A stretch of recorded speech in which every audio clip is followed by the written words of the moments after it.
como un CA de cervix en estadio clínico 4B probable, no por las lesiones óseas, a su vez volviendo a examinar clínicamente, evidenciando la misma tumoración de 2 centímetros, ¿no? Y mandando dentro del plan que se realiza a que se vuelva a hacer una revisión de las láminas, ¿no? Del paciente, debido, bueno, a que no había una correlación aparente, como vamos a ver más adelante, de estas lesiones óseas con respecto a la patología que había arrojado la biopsia.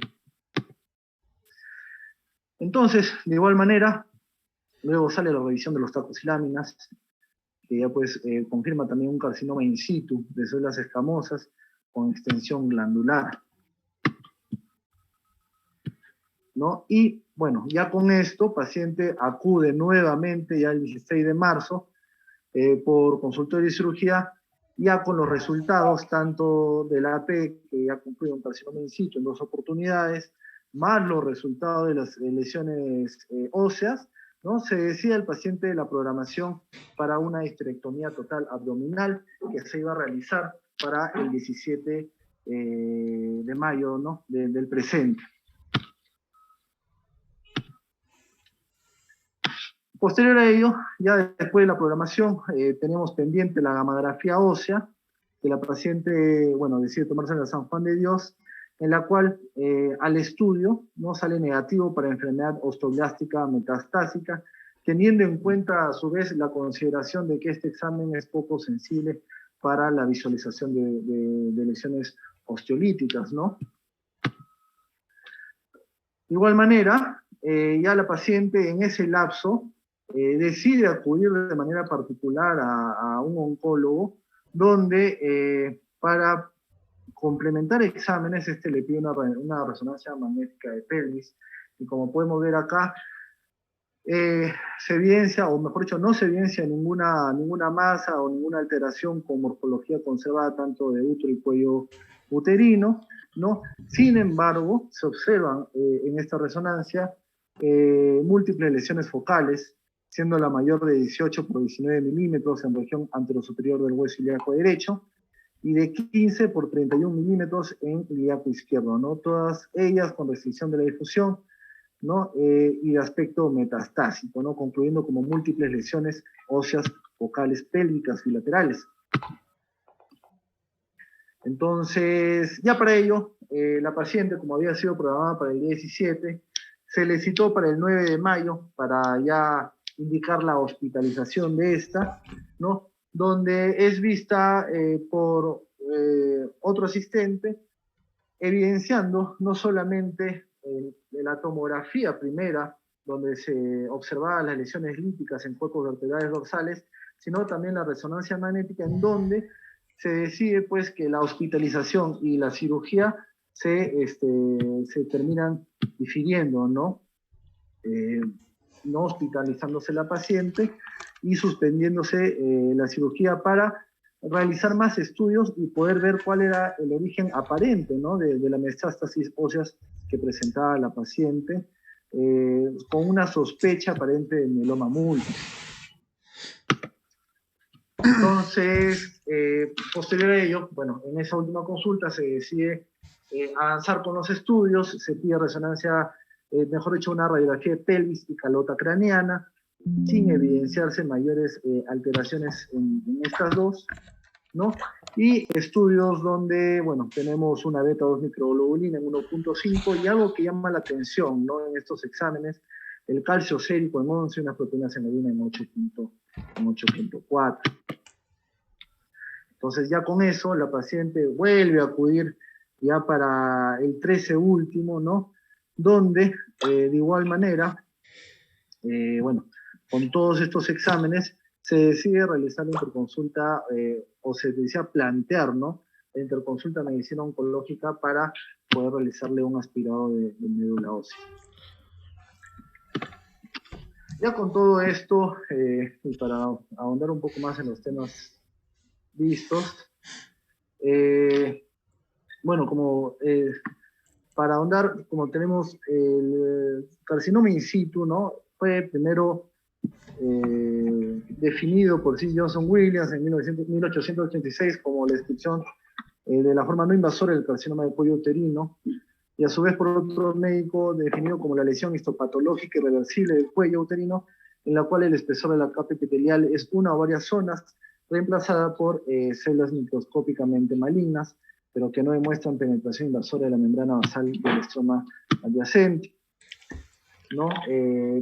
También para conocer un poco el carcinoma in situ se suele dar en pacientes de 30 a 40 años, con una mayor incidencia de un 11.2% en 100.000 pacientes, y de cada 100.000 mujeres, mejor dicho, mayores de 30 años, disminuyendo esto de manera considerable en menores de 30. Se suele tomar en cuenta pacientes como factores de riesgo multíparas, ¿no? A su vez, por ejemplo, el registro de cáncer poblacional nos muestra de que hay un porcentaje elevado, sobre todo, como podemos acá ver el orden, en Trujillo, Lima y subsecuente Arequipa con un 35.2%, ¿no? Además, se ve, según la bibliografía, de que un 10% de las pacientes, las lesiones pueden progresar de in situ a invasoras en un periodo inferior a un año. De igual manera, Petersen y Ventano demostraron también que el seguir pacientes con carcinoma in situ sin efectuarse ningún tratamiento alguno, aproximadamente la tercera parte de estos desarrollaban un carcinoma invasor en 9 a 10 años, ¿no? Es por eso que plantean la conducta terapéutica como una histerectomía total, que es algo que, como se pudo ver en las atenciones del consultorio desde un inicio, se planteó este tipo de tratamiento, ¿no? Conducta terapéutica. De igual modo, tenemos los estudios que nos confirman que en in situ cuello uterino, el tratamiento definitivo es la conización, ¿no? O la histerectomía radical, o la conización con la histerectomía radical, ¿no? Igual que podemos evidenciar en este cuadro que nos da soporte para dicho terapéutica adecuada, ¿no? Ahora, lo que genera acá el planteamiento es el porqué de las lesiones óseas que presentaba el paciente, ¿no? Y si está o no relacionado, pues, en algún tipo de modo con un carcinoma in situ, ¿no? Una lesión premaligna. Como podemos evidenciar, por ejemplo, en este estudio de prevalencia de metástasis ósea, tenemos que dentro de las neoplasias más frecuentes, ¿no? Encontramos, por ejemplo, para lo que es metástasis ósea, en este caso, pues, en mujeres, la mama, el pulmón, cosa que en los exámenes anteriores hemos ido descartando, porque no se evidenciaba nada de la mamografía, en tomografía limpio, igualmente a nivel renal, solamente las litiasis renales, endoscopías altas y bajas que nos descartaban también el que el primario venga a ese lado y que nos pueda generar las lesiones óseas, ¿no? Porque, como ya mencionaba, no hay estudio que refiera que un carcinoma in situ pues vaya a generar una lesión ósea, ¿no? De igual manera, tenemos también este estudio de carcinoma cervical con metástasis cerebral, ¿no? Que dentro de su introducción pues menciona que la diseminación, generalmente se disemina pulmón, ganglios linfáticos, supraclaviculares, hígado y hueso con metástasis lejanas, pero siempre y cuando pues sea un carcinoma cervical, teniendo en cuenta que tenemos una patología de un carcinoma in situ. De igual modo, encontramos este otro estudio que menciona que, aún así, si es que el paciente tiene un cáncer, una neoplasia cervical, ¿no? Las manifestaciones óseas son bastante raras y se suelen dar, si es que fuera así, con mayor frecuencia, a nivel de columna vertebral, ¿no? Igual, encontramos acá los tumores que producen metástasis ósea, como hemos hablado ya anteriormente, la mama, el pulmón, cervicuterino siempre y cuando sea maligno, pero ya hemos venido descartando con los exámenes que se ha venido pidiendo anteriormente. Del mismo modo, este estudio nos confirma que aún así, siendo un carcinoma de cervix, la metástasis ósea es muy poco común, con un pronóstico pobre para el paciente, ¿no? Y que sea entre un 1.8 a un 6.6%. Tenemos que tomar en cuenta también los carcinomas de primario no conocido, que representan entre un 3 a un 5% de los tumores malignos y que ocurren de igual frecuencia, tanto en hombres como en mujeres, en una edad media de 60 años, ¿no? En el cual el tumor metastásico no siempre tiene un origen evidente, ¿no? Y hasta en un tercio de los pacientes no se suele encontrar finalmente el primario que va a originar estas lesiones. Como vemos acá por el workup, la evaluación inicial debe ser el examen clínico ya realizado, que solamente se evidenció la lesión a nivel, a nivel cervical de 2 centímetros, la revisión de la patología que ya la tenemos, que no nos orienta a que esa pueda ser la causa probable de las lesiones óseas, ¿no? La tomografía con el abdomen, la tomografía de tórax, abdomen, pelvis, que también no encontramos nada más allá evidenciable de lo que es pues, las lesiones óseas. Igualmente tenemos acá, por ejemplo, un reporte de caso de una paciente de 55 años, sin antecedentes mayores, en las cuales pues, bueno, que no está tan asociado al caso, solamente una sintomatología que tuvo hace un año atrás la paciente de un dolor en hombro, pero que tampoco está asociado pues a un carcinoma de cervix. Y bueno, también se va a tocar lo que es el mieloma múltiple, ¿no? Un diagnóstico diferencial que se había pensado también desde un inicio, motivo por el cual se le pidieron la beta 2, el survey óseo, ¿no? Y como sabemos, pues, el mieloma múltiple se define como la neoplasia de las células plasmáticas, ¿no? Caracterizado, pues, por anemia, hipercalcemia, insuficiencia renal. Como podemos evidenciar acá, el mieloma se clasifica en dos, tanto latente asintomático o múltiple y sintomático, ¿no? En el caso del mieloma latente, tenemos que encontrar una proteína monoclonal en el suelo mayor o igual de 3 gramos por decilitro, o una proteína de Bessel-Jones mayor de 500 en 24 horas, y células plasmáticas clonales de médula ósea del 10 al 59%, ¿no? Y, bueno, la ausencia de eventos que definen un mieloma o amiloidosis. De igual manera, tenemos, por ejemplo, en los pacientes sintomáticos, estos criterios mayores, ¿no? En las cuales tomen en cuenta células plasmáticas clonales en médula ósea mayor del 10% o una biopsia que demuestre pues, un plasmocitoma óseo. Y que se tenga en cuenta uno de estos con los siguientes criterios menores, que puede ser uno o más para poder definir un mieloma, como es el calcio, ¿no? Mayor de 11, una insuficiencia renal con una creatinina mayor de 2, una hemoglobina menor de 10, ¿no? Las lesiones osteolíticas, células plasmáticas clonales en médula ósea mayor de 60, ¿no? En las cuales, como podemos ver acá, y bueno, tenemos al costado un marcaje, nuestro paciente en este caso presenta dos de estos criterios menores, no tanto el calcio que ya hemos visto mayor de 11, mejor dicho, ¿no? Y otro criterio también que se observan, las lesiones osteolíticas a nivel de los cuerpos vertebrales de 2, de 3 y de 4, ¿no? Ahora, la OMS también determina que no hay un nivel mínimo, por ejemplo, en el caso de las células plasmáticas, debido a que un 5% de los pacientes presenta muchas veces menos del 10% de células plasmáticas a nivel de médula ósea.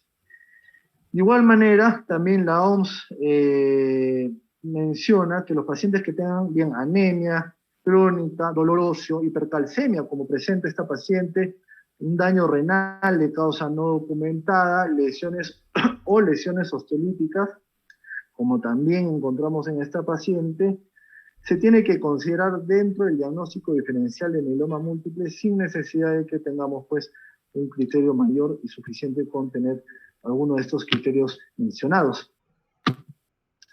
Entonces, como ya hemos venido viendo, prácticamente se ha realizado todo el workup al paciente, tenemos endoscopías digestivas bajas, altas, gammagrafías que no concluyen en ninguna lesión osteoblástica y sabemos que no es sensible para lesiones osteolíticas, survey óseos limpios, y lo único que tenemos pues es esta biopsia de un carcinoma in situ de cervix, que no nos orienta para nada a que sea el motivo causal de estas lesiones osteolíticas, ¿no? Entonces, dentro de lo que tenemos, lo que nos debería hacer es el aspirado y la biopsia de médula ósea en el paciente para poder definir si es que hay algún tipo de neoplasia a este nivel, ¿no? Entonces, la discusión en este caso, o el caso clínico presentado para el día de hoy como hemos visto, es una paciente que ya lleva desde enero con estos estudios de lesiones óseas, que se iba a operar a pesar de ello, ya contando también con un carcinoma in situ, pero que se había, pues, al final, o casi pocos días antes de su cirugía, suspendido debido a la confirmación de la tomografía en un inicio y la resonancia magnética de días antes, ¿no? Una paciente que ya lleva más de 5 meses sin tener algún diagnóstico definitivo, sin tener algún tratamiento. Entonces, bueno, se deja abierta la discusión para ver cuál va a ser el plan con la paciente, fuera de lo que viene a ser quizá también el tratamiento o orientarnos diagnósticamente cuál es el origen de estas lesiones y a su vez el manejo de este sea in situ de cervix. Gracias.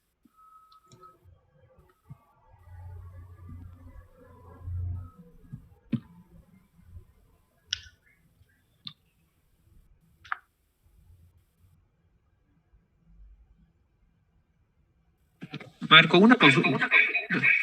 ¿Tenía el paciente mamografía y ecografía de mamas? No lo escuché bien. Tenía una mamografía, doctor, que era, no se evidenciaba nada, está normal, por así decirlo, ¿no? No había mayores particularidades. Como mencioné, la paciente dentro de enero hasta mayo, lo único que presentaba desde inicio es la tomografía con las lesiones líticas a nivel de cuerpo vertebral dorsal, ¿no? Y en la resonancia también se evidencian las lesiones. Fuera de ello, contamos con endoscopía digestiva alta, baja, negativa, gamografía negativa para lesiones osteoblásticas, un survey óseo que tampoco nos arroja nada, radiografía tanto de calota también que no nos orienta, y este calcio sérico elevado ¿no? con un conteo de 11, ¿no?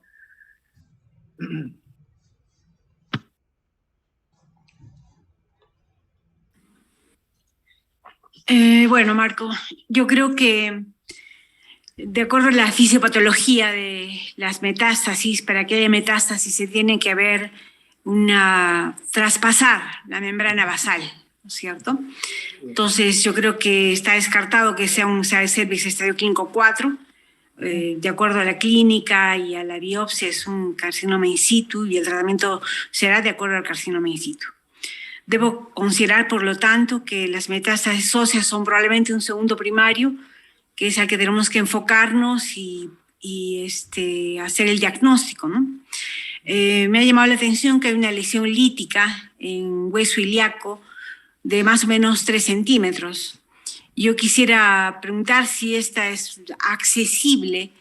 En la resonancia magnética mostrabas, Marco, si esta es accesible para hacer un curetaje óseo, y eso nos puede dar información del apellido, diríamos, ¿no? De esas lesiones, y de acuerdo a eso tomar pues la decisión terapéutica, ¿no? Esa es mi pregunta, realmente, si se puede hacer ese curetaje, si es factible, ¿no? Dada la ubicación.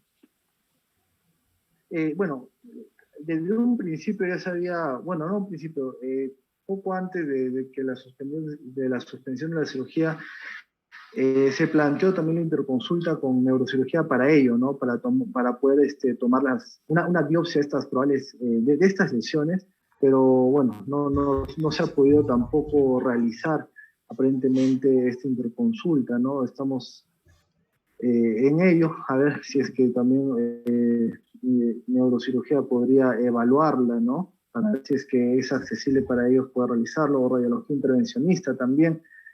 Se comentó dentro del plan que se hizo. Acá está. ¿no? Que es de marzo de este mes.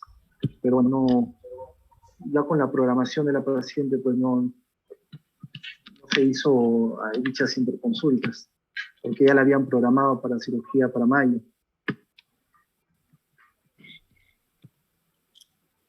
Es que yo creo que más que neurocirugía debería ser traumato. O radiología intervencionista también podría ser, a ver si es que podrían tomar la biopsia, ¿no? Marco, creo que como dice la doctora Tosca, es más traumatología. Traumatología tendría que ser eso. Ya. Marco, pero hay una... bueno, hay un poco de...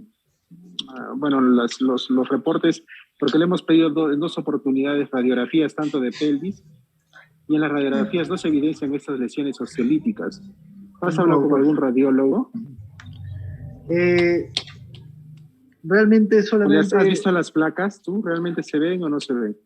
Mire, dentro de lo que pude observar, porque la señora Juana no me pudo facilitar las radiografías, no se pudo evidenciar mayores lesiones. De igual manera, me acerqué con el doctor que había hecho el informe. No había ninguna lesión aparente. Y nos confirmaba igual el survey óseo, la gamografía, ¿no? Que todo salía negativo.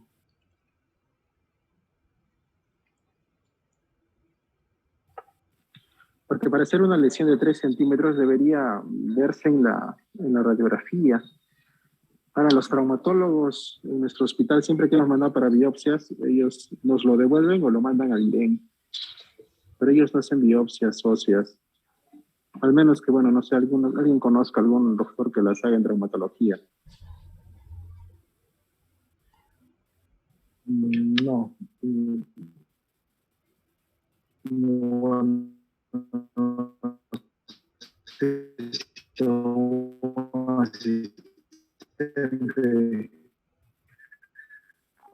Un control del hospital para prevencionista. Marquito, y con todo lo que has revisado, para ti, ¿cuál sería la primera posibilidad y la segunda posibilidad diagnóstica por toda la revisión que has hecho? Bueno, aparentemente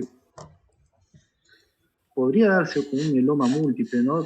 Tenemos que nosotros, pues, sí o sí hacer una biopsia de médula ósea para, según los criterios que nos da la NCCN, poder cumplir con uno de estos criterios, ¿no? Como ya mencioné, para poder tener este diagnóstico no solo de mieloma, si bien la OMS califica que es suficiente tener el calcio elevado y las lesiones, ¿no? Dentro del NCCN, bueno, nos menciona estos dos criterios mayores, como las células plasmáticas mayores de 10%, o un plasmocitoma óseo tomado por biopsia, y tenemos ya los criterios menores, como son el calcio y las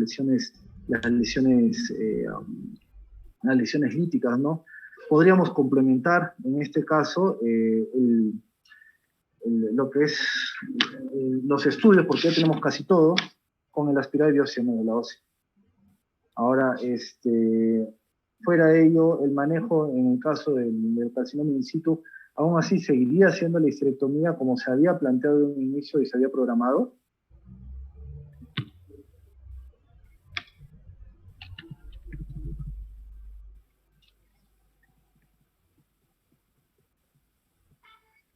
Doctor Pratía.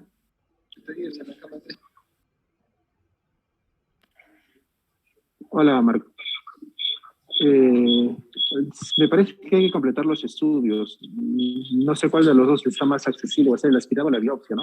Creo que primero tendríamos que hacer el aspirado y de acuerdo a eso, ver lo de la biopsia. Bueno, el cáncer de cervix me parece que ya está corroborado que es un in situ. Entonces, sí, no hay mucho apuro en hacerle un tratamiento bueno, operarla, porque nos va a retrasar los otros tratamientos, que me parece que son más importantes y van a ser muy importantes también en el pronóstico de la paciente. El cáncer de cervix es un in situ, bueno, podemos esperar, me parece, un poco, al menos hasta tener el diagnóstico, decidir un tratamiento o incluso hasta completarlo, antes de iniciar un tratamiento. Lo importante es saber dónde le vamos a hacer el aspirado de médula ósea, si en oncología médica, algún hematólogo o algo, ¿no? Tengo entendido, justo conversé con la señora el día de ayer, que el día de hoy estaría viniendo por consultorio. Entonces, yo creo que no habría ningún problema que nosotros lo podamos hacer hoy día, ¿no? Para poder así agilizar los estudios, para no prolongarlos más. Ya llevamos 5 meses de saber de estas lesiones sin conocer cuál es el origen.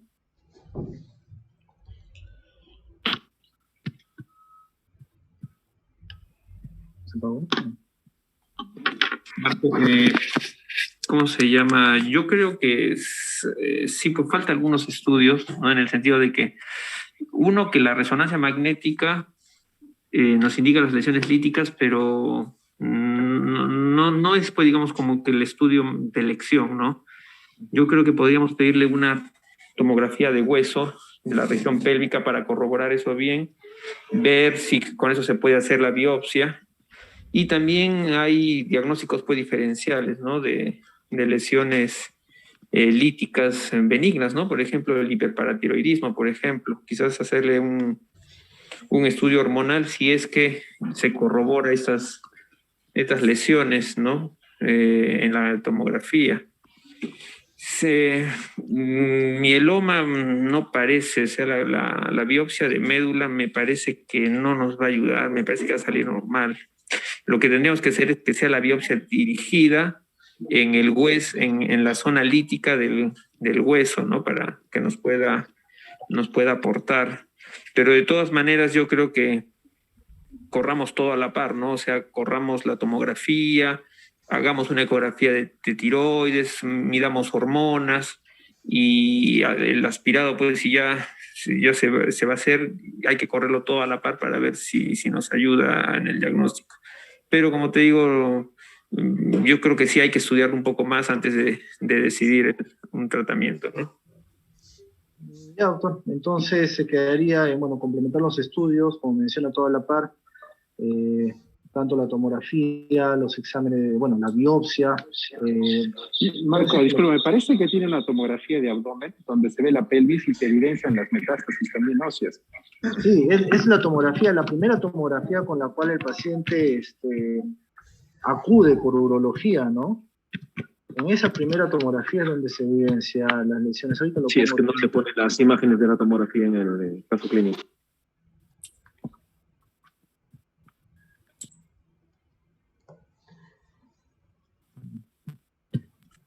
Pero pídele mejor, o sea, si tiene eso, pídele mejor una específica de hueso, de paso que con eso podemos ver si es que alguien le puede hacer la biopsia, ¿no? O sea, teniendo una específica con reconstrucción, con todo, ya podemos pedirle a quizás algún traumatólogo o ver si el señor lo puede hacer con alguien particular, una biopsia dirigida a la lesión que se vea mejor